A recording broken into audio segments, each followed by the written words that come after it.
প্রিয় দর্শক বন্ধুরা, এই মুহূর্তে আপার প্রাইমারি থেকে গুরুত্বপূর্ণ কিছু খবর আপডেট উঠে আসছে, বিগ ব্রেকিং নিউজ।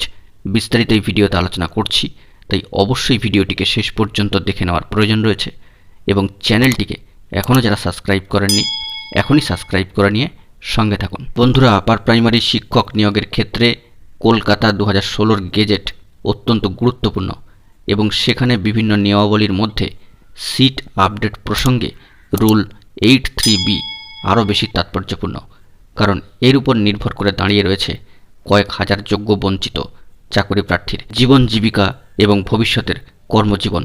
কারণ আমরা সকলেই জানি যে কলকাতা 2016 গেজেট অনুযায়ী রুল 83B অত্যন্ত তাৎপর্যপূর্ণ আপার প্রাইমারির ক্ষেত্রে, যেখানে ইন্টারভিউয়ের 15 দিন আগে পর্যন্ত সমস্ত সিটকে আপডেট করে এই নিয়োগ প্রক্রিয়াকে সম্পন্ন করতে হবে। তাই এই নিয়মটিকে কোনোভাবেই কিন্তু লঙ্ঘন করা সম্ভব নয় এবং যতই একটার পর একটা দিন অতিক্রান্ত হচ্ছে এই দাবি কিন্তু জোরালো হচ্ছে।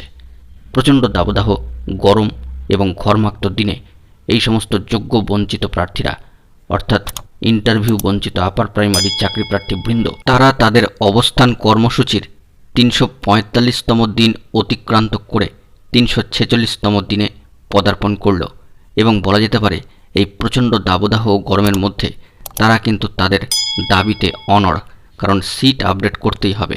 অনেক যোগ্য প্রার্থী এখনও পর্যন্ত বঞ্চিত রয়েছেন, তারা চান সমস্ত সিট আপডেট করে এই নিয়োগ প্রক্রিয়াটি সম্পন্ন হোক। বন্ধুরা, এই সিট সংখ্যা 20,000 হবে কি 25,000 হবে কি 22,000 হবে, এটি আমাদের কাছে আলোচনার বিষয় নয়। আমাদের কাছে আলোচনার বিষয় এটাই যে সিট আপডেটের দাবি জোরালো হোক এবং সেই সিট আপডেটের পরিমাণটি অধিক থেকে অধিকতর হোক, যা সার্বিকভাবে সমস্ত যোগ্য বঞ্চিত, অর্থাৎ ইন্টারভিউ থেকে বঞ্চিত যে সমস্ত প্রার্থীরা রয়েছে তাদের ক্ষেত্রে সহায়ক হয়ে ওঠে।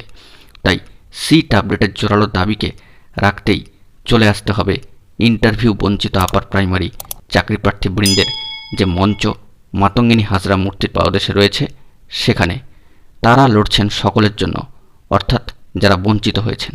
তাই তাদের পাশে থাকা কিন্তু অত্যন্ত প্রয়োজন। এর পাশাপাশি বন্ধুরা, এটাও জানিয়ে রাখা দরকার যে ইন্টারভিউ বঞ্চিত আপার প্রাইমারি চাকরি প্রার্থী বৃন্দের মঞ্চ থেকে যেরকমভাবে সিট আপডেটের দাবি জোরালো হচ্ছে, তেমনভাবে এই সিট আপডেটের বিষয়টি মহামান্য কলকাতা হাইকোর্টে বিচার্য রয়েছে এবং সেখান থেকে কিছু পজিটিভ আপডেট খবর উঠে আসার সম্ভাবনার জায়গা তৈরি হচ্ছে। তাই অবশ্যই সকলকে মঞ্চে আসতে হবে, সকলকে একসঙ্গে থেকে সিট আপডেটের দাবিকে আরও জোরালো করে তুলে ধরতে হবে সার্বিকভাবে, সার্বিক লক্ষ্য নিয়ে। বন্ধুরা, এখন এটুকুই। সকলে ভালো থাকবেন এবং এখনও পর্যন্ত যারা আমাদের চ্যানেলটিকে সাবস্ক্রাইব করেননি অবশ্যই এখনই সাবস্ক্রাইব করে নিয়ে সঙ্গে থাকবেন। ধন্যবাদ।